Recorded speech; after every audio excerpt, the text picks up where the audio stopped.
All right. So we are live. Okay. Um, let's go back to this. Okay. So we are just gonna go over some of the latest Sarah Grace Patrick updates. There's not really a whole lot, but it's been a while since we've talked to Laurel, so we're just gonna talk about the latest, um, what we do and don't know, and go through maybe some of the discovery that they've posted on the docket. So that is our plan for today.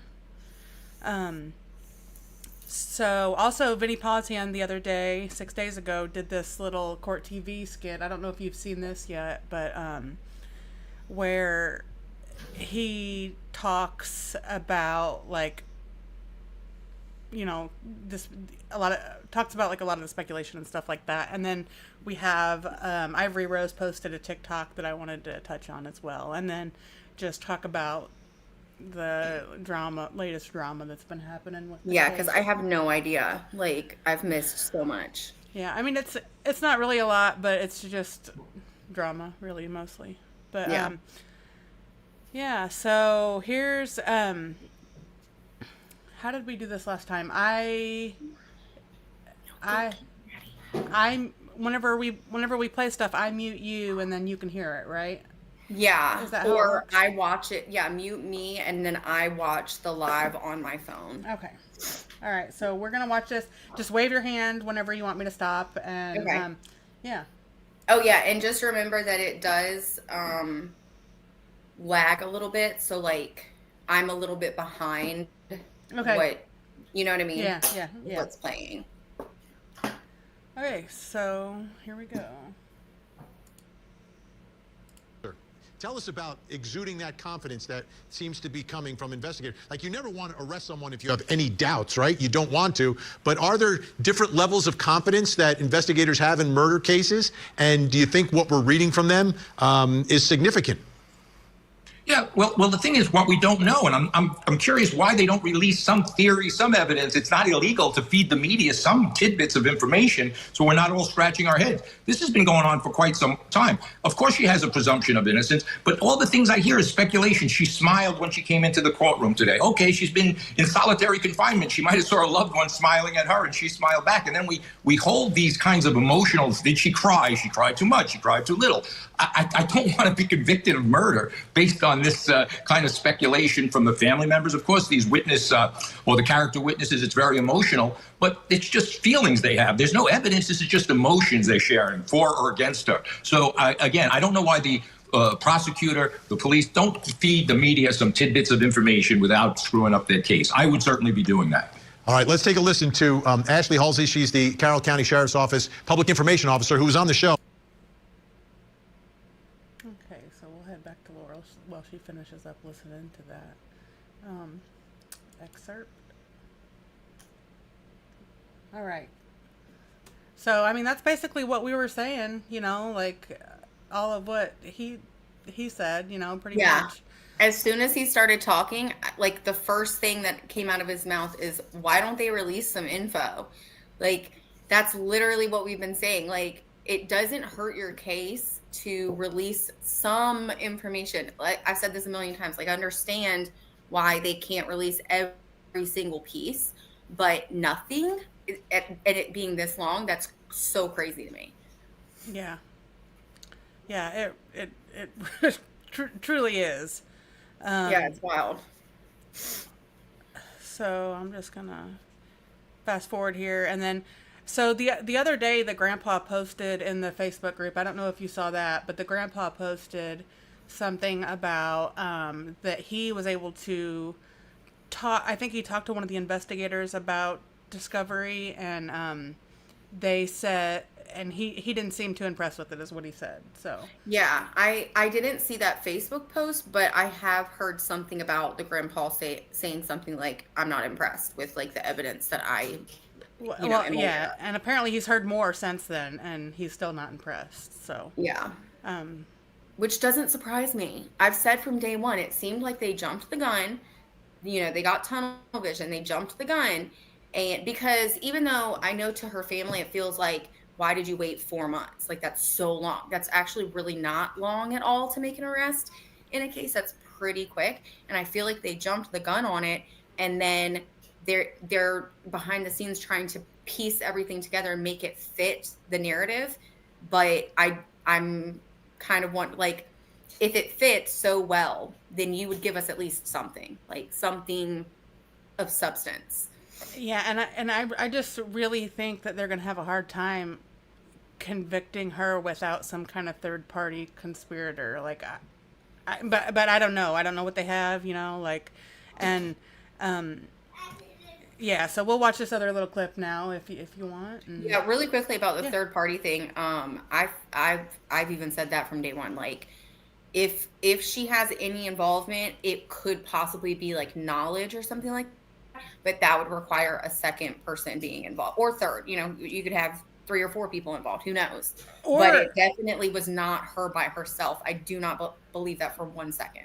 Or even if you wanted, like, just playing devil's advocate, even if she orchestrated the whole thing and she hired somebody, or she traded favors, for somebody to do this, or whatever, like, there's still somebody else involved. So, For sure. Yeah. I mean, alone looking just at the fact that, they didn't find the gun, they didn't really find anything at the scene, other than supposedly a glove, which I don't even know what that is because they haven't told us. Like, looking at that, she would have to have someone else involved, because how in the world would she get rid of all of that evidence and then call 9? Like, it doesn't make sense. Doing it just by herself does not make any sense. I totally agree. That's why I just wish they would come out with something more scientific, something more concrete, and not just feelings, which I know feelings, they mean a lot, but I don't know. It's not even good circumstantial evidence that I've seen so far. Yeah. It's not even strong circumstantial evidence. Like, I'll take a whole lot of circumstantial evidence, and I'll be like, okay, like, there can't be that many coincidences. That's fine. But like I said, it's just not even good.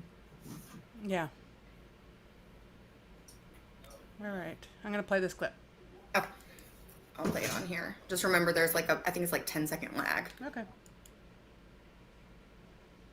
And she's innocent until proven guilty. And there are people that are assuming that she's guilty and making comments online that are totally uncalled for. And that's the father of the victim. It was his daughter that was murdered. It's his granddaughter who has been accused of that. But that's Dennis Nolan speaking his mind to us. And if you think about this story is ultimately, at this point, based upon the accusations, all about family. It's about a mom, it's about a stepdad, and now a daughter/stepdaughter who's been accused of their murder. So let's check back in with Court TV field reporter Cody Thomas and dive into a little bit more about what's going on with this family, because yes, it's a public case, but ultimately at this point, until there's some other suspect that may or may not exist, this is a family affair. What can you tell us about what's going on with the family and what they're saying? Absolutely, Vinnie. A family affair is the best way to put it. And of course, when you have something this extreme and this, potentially divisive, you're going to have family on one end and family on another end, those that support her and those that don't. But among the ones that do, the man that we just saw, Dennis Nolan, her grandfather, her mother's dad, as you said, his daughter is one of the people Sarah Grace is accused of killing. But also, Vinnie, her biological father, Daniel Patrick. He spoke with Newsweek in support of his daughter. Let's take a listen to both him and the grandfather. I know 100% in my heart that Sarah's innocent. She's a typical 17-year-old that, lived like a teenager, and she would never do this. As a father, this has been one of the most hurtful things in my life. I'm sorry, but This is what our system of justice is supposed to uncover. What role will the family have in all this? Here to help with our investigation, digital journalist Justin Shepard, also joining us. Black Ops private investigator Manuel Gomez. All right, Manuel, let me ask you, how important for the investigators here, how important is it to listen to talk to, and to get information from the family in a case like this in attempting to uncover the truth? It is extremely important because the family establishes the motive for Sarah to commit this murder. Not only a murder, but an execution. One, Sarah's mother, she was arrested in 2018 for methamphetamine and for marijuana, okay? And then she was found guilty and given a drug program. Two, her mother was arrested again in 2022 for child abuse. A felony of child abuse, a misdemeanor of child abuse. So that establishes that Sarah was living in a home of domestic violence, okay? Her and her daughter. And not only that, but her stepfather has a history of arrests from 2017 to 2018, okay? And on top of that, allegedly by the same grandfather of her mother, which said online that the detective stated that Sarah Googled searches on how to kill and how to murder their parents. This establishes a motive and her mindset and the mens rea to kill them. This has echoes to me of like the Menendez brothers.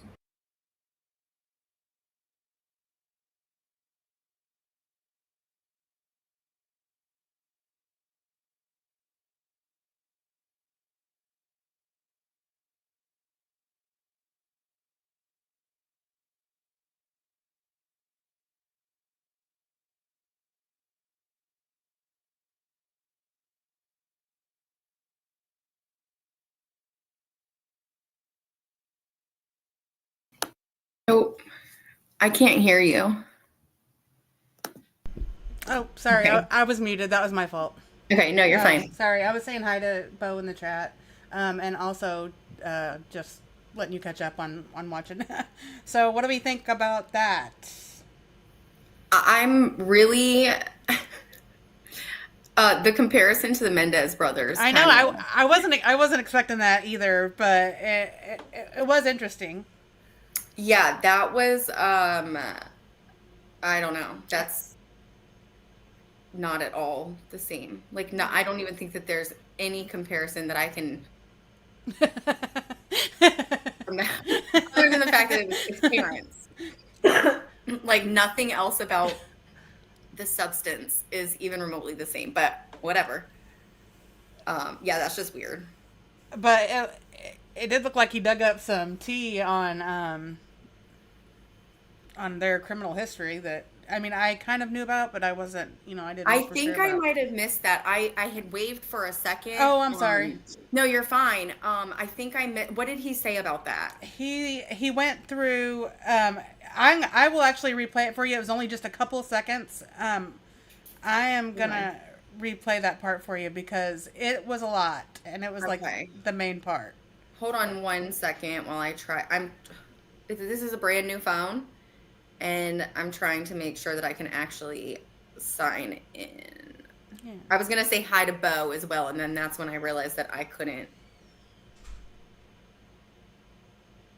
All right, I'm on the chat. Okay.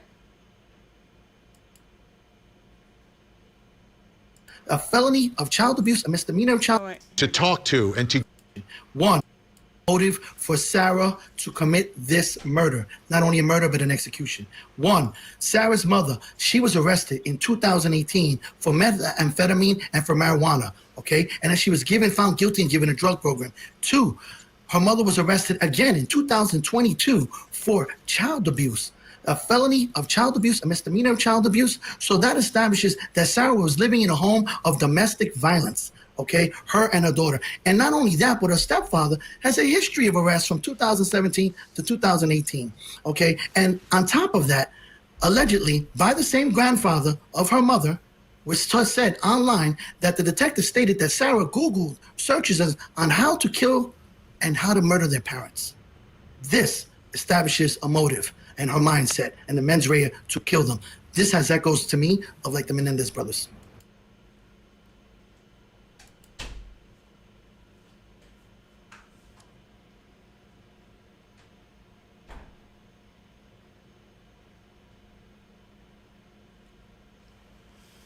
Did you get all that? Yeah, I got that. See, we've been talking about those things since this first started. We have been saying what was going on in the home or in the personal life of Sarah and the victims. This is just basic victimology or whatever it's called when you look at the actual perpetrator. Yeah. Like we've been saying that since, off jump. And I did know, I mean, I knew about the drug charges. Like I wish that Oh, you're cutting out. can you hear me? Yeah. Okay. Sorry. It might just be your internet. Do you have slow internet? Yeah. I don't, well, I might be connected to the slower version of it. It's possible. Okay, now it says it's strong. But I would be really interested to see the reports in what the circumstances were with the child abuse charges, and like why did that charge, like what actually happened? You know what I mean? Yeah. And so part of the drama situation is Kelly and Kim have been doing lives lately where they're, in my opinion, kind of rage baiting people into like getting in. I don't understand what they're doing exactly, but they're doing these lives, and I jumped into one. I didn't like physically jump it, like I didn't like join their live, but I was like watching it, and they were commenting towards me, and like they keep talking about Heidi and just like a bunch of people in the Facebook group, and it's like to me it feels like they're stirring the pot a little bit, and so anyways, but before I realized kind of what they were doing, I was watching their live, and I commented, I'm not here to be mean or make fun of you or anything. I'm just here to get the tea, to know what the hell is going on. Know what's going on. Know? Yeah, because we already don't have much information as it is. Yeah, and she said, and basically what she said was she can't give away a lot of information, and that and she said that the parents were being more strict recently, and that's why Sarah did what she did. And that because I was like, let me know what you know. If I knew what you knew, then we wouldn't be on such opposite ends of the spectrum. We would be on the same side, I'm sure. Yeah. Yeah. So that's what I tried to say in her live, but since then, it's just been like they're just continuing, and I feel like baiting a lot of people, calling people out by name in the Facebook group, calling out Caitlyn, Bo, Heidi by name. Why?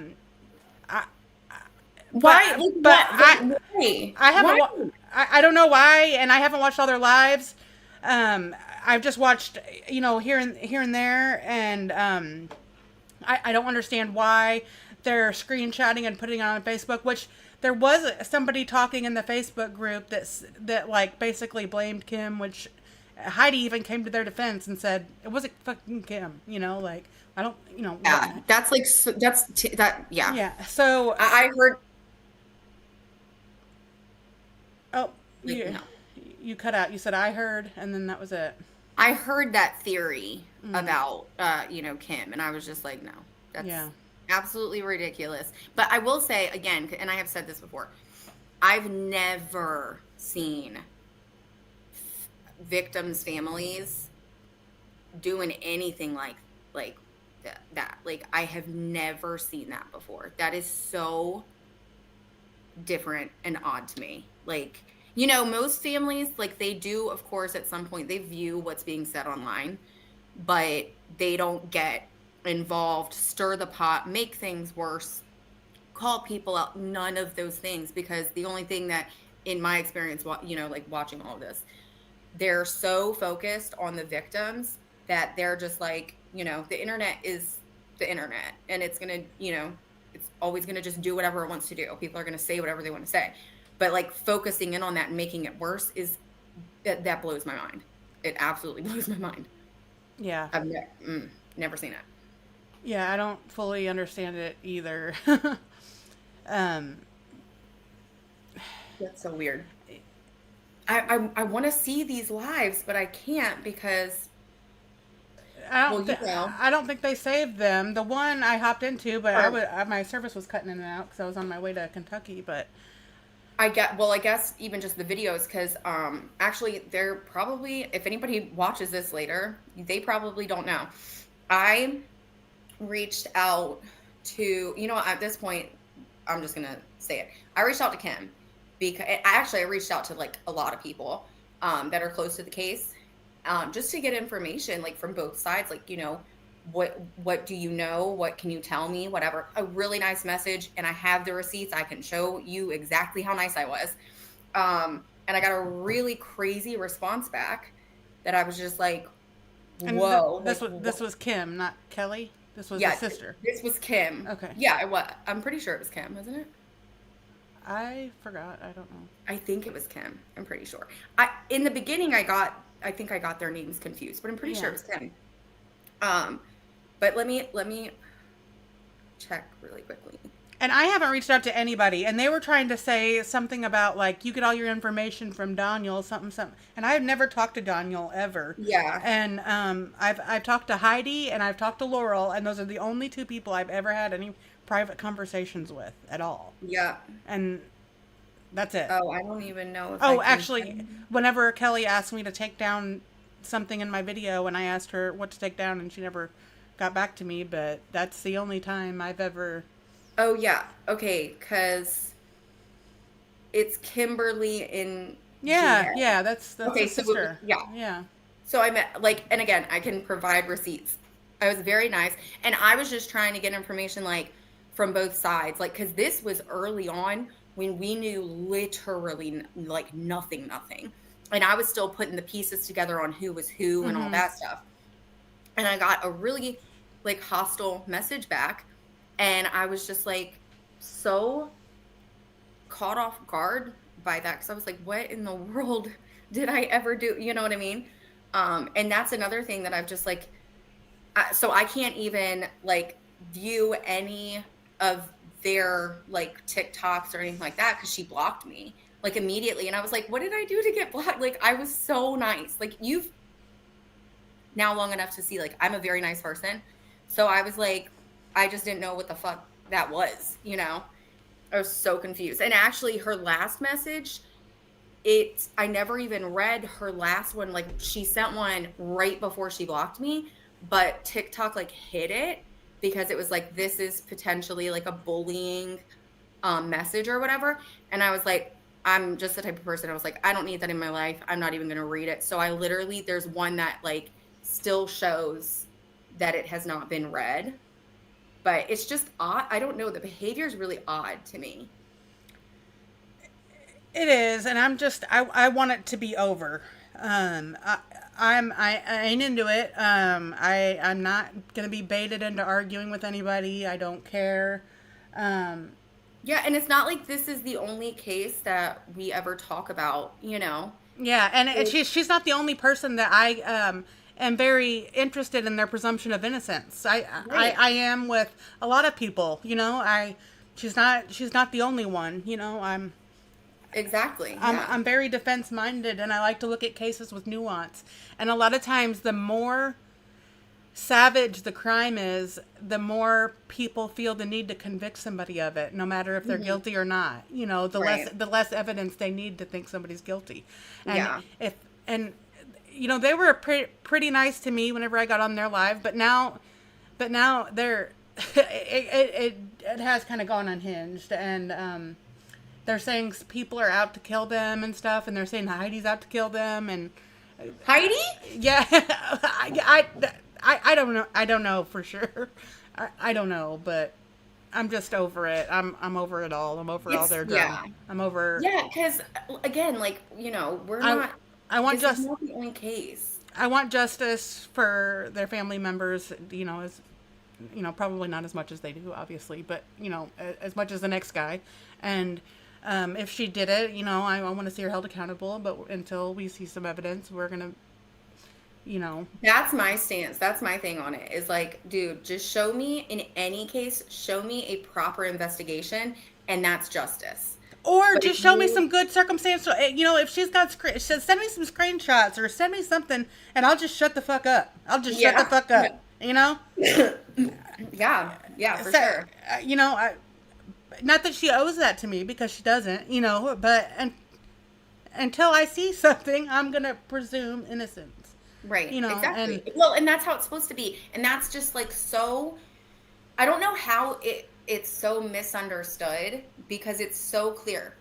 Innocent until proven guilty. To me, that is the most, straightforward sentence. Child can understand that. You know what I mean? So the fact that that's how they're supposed to treat cases, but they just absolutely intentionally refuse to do it. And I can't get down with that. It drives me nuts. And the only way to true justice is make sure that you have a strong case against the person who actually committed the crimes. And if we're just, going off jump and saying like, oh, well, they were arrested, so they have to be guilty. That's the most absurd thing I've ever heard in my life. People are arrested all the time and acquitted, or, spend years and years and years in jail or die in jail. And then later DNA evidence comes out and proves that they didn't commit the crime. You know what I mean? Like that, it happens all the time. Yeah. And even I said, I don't know. I'm just over it, and I wish everybody else would be over it as well. Yeah. But yeah, Bo just said that he got blocked as well. Just for simply saying, Sarah's innocent, which factually she is innocent right now. She is truly innocent. Nobody can sit here and say she is guilty. No, she's actually innocent until her day in court, either way. So yeah, it's just weird. It's so weird. I am concerned that there hasn't been any filings yet to, motions to dismiss, motions to exclude evidence. I don't, I'm not a lawyer, but usually there's lots of things filed to exclude things before trial. That's from what I've heard, where most of the good lawyering takes place is those filings before trial. And the fact that I haven't seen anything yet is very concerning for me. Yeah, I agree. Because, so you times is in a situation where they... Oh, you're cutting out. Dang. It might be, I think maybe since you got that new camera, I think your camera might be taking up all your internet power, and it might be cutting out your voice. That could be. That's so annoying. It is. And I talk really fast too, so that doesn't help. I do too. I'm the same way. But yeah, I'm connected to the 5G, which is the best. I have a 2G and a 5G, but I'm connected to that one. And sometimes you're good, but like sometimes you start and then it just cuts out, and it's like sometimes it'll catch up real fast, but then sometimes it doesn't. Yeah. But I forgot what I was saying, but yeah, I don't know. I'm just I'm over all. Oh, the court filings. Oh, yes. It's interesting, like, because usually the defense, they're gonna file every single thing that